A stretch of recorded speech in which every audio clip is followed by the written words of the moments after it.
I believe Devin Dampier is going to be one of the best quarterbacks in college football this season, even a top 10 quarterback. What's one of the things that makes him so special? His legs. Rushed for 1,000 yards last year, second in college, or tied for first in college football, according to Pro Football Focus, in the most forced missed tackles by any quarterback. How about also, he had over 7 yards per carry, which was the best in the country, that mark. He was a little better than Jeremiah Love, like the great running back for Notre Dame. So Devin Dampier is special. He's transcendent. And he's one half of a duo that I think Utah has that is going to be absolutely special. Utah has a couple of these seasons they've been defined by their outstanding duos, whether that's Cam Rising and Dalton Kincaid, Cam Rising and Brant Kuithe in some ways even.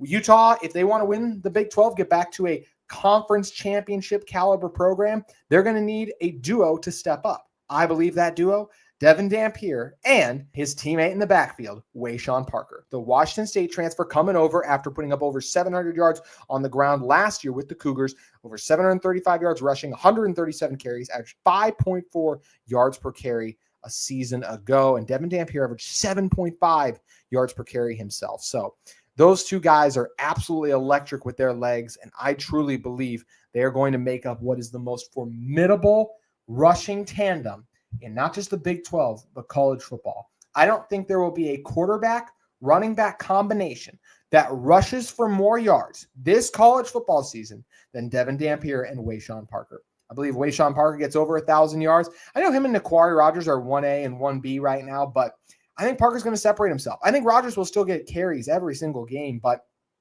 I think we're really going to see this team lean on and rely on the abilities of Wayshawn Parker because he's a very talented back. He's got that home run hitting speed. He's a guy who can bounce off and break tackles, got good cuts, good feet. I really like his game, and I think he's ready to play P4 competition, true P4 competition, week in and week out, because Washington State did play a lot of G5 teams last year. So I think that he's ready. He was a huge part of that. Ben Arbuckle, the Washington State offensive coordinator last year, is now at Oklahoma. John Mateer was there too. Parker was a huge part of the reason too that offense was really good last year. And let's also not forget something. What did we just talk about in the first segment? Part of the reason I think Isaac Wilson's going to get better is because he's going to make a freshman to sophomore leap. And if I think Isaac Wilson is going to make a freshman to sophomore leap, with as much as he struggled, I think Wayshawn Parker is also making a huge leap this coming season. I think he's going to be one of the best backs in college football. I think he's going to be a top 15 to maybe even top 10 back. I think he's got that potential. When you look at the way his game is going to continue to grow and just develop and get better, the vision, the strength he's going to continue to put on and add, the confidence is already there. The swagger is too, which is the way he talks about, hey, I want to get 1,000 yards this season. And I believe him when he opens his mouth and talk about that. I'm not doubting that he can do it. So I do think that he's going to have a huge season for this Utah football team. And what am I going to do? Say Devin Dampier isn't going to absolutely tear it up with his legs too after he, rushing-wise, ended the season with 4 games over 100 yards rushing. Once again, 4 games over 100-yard rushing. One of those, he had 207 yards against Wyoming. That was a game actually New Mexico lost last year. This is where it's funny when I've seen a couple people before will bring up Devin Dampier, they didn't make a bowl game with him last year. Yeah, it's because he would lose games in which he scored 45 points because his team would lose 49-45. That's what he was working for. We already said this down on the show. If he had Utah's defense last year, where Utah's holding everyone to around 20 points per game on average, that team last year, New Mexico, 10-2 overall. Funny how I now think, because Utah has a really good defense still, and now they have Devin Dampier and Jason Beck's offense, guess what I think Utah's going to go this year? 10-2. Do a schedule prediction show later this week, but that's what I'm feeling about this Utah team right now. Pair that offense with this defense, and I think the results are going to be massive. But Devin Dampier, we're talking about a guy who's been sacked 9 times in his collegiate career, and he's played a lot of games over 2 years. He was a full-time starter last year and was sacked 5 times. If he would have been sacked 5 times against just Arizona or Washington State or even Auburn, I would have understood, because it's you have a G5 offensive line going against P4 defensive line. But Devin Dampier was still able to get out of sacks constantly, shake those defensive linebackers out of their cleats. He's a guy who does a good job not taking massive hits, too, and he is just so elusive in the open field. And Utah's going to let Devin Dampier be Devin Dampier. Jason Beck incorporated a quarterback run game element in his offense a season ago. That's not going to disappear. When you have a Ferrari like Devin Dampier, you let him out. You don't just make him sit in the pocket where he's protected and just try to dice defenses up. That's not even his game either. I think he's going to make strides and progress as a thrower, but I have a hard time after he threw 12 interceptions last year to not believe like he's going to be under 5 this season. I think he's going to make some mistake, make some turnovers. I could even see him having a couple against UCLA as he just is making that adjustment to facing P4 defenses. But the one thing that's going to translate right away are his legs. He's incredibly elusive, incredibly hard to bring down. What was the stat I mentioned? Number 1 among quarterbacks in forced missed tackles a season ago, according to Pro Football Focus, or tied for number 1. He's a tremendous athlete. So is Wayshawn Parker. Also, if you're going to be a really good rushing duo and just have an effective rushing offense, what do you need? An outstanding offensive line. We already talked about Utah having one of the 10 best offensive lines in college football this season. Spencer Fano and Caleb Lomore are the best tackle tandem in college football. And while I have some questions about Utah's interior offensive line, I still think they're going to be really dang good, right? Michael Mokafisi has played a ton of football, even though I still think there's room to grow and improve. And yeah, he was injured in the spring, but he won a Pac-12 championship as a starter for this team a couple years ago. So you're getting consistent play there.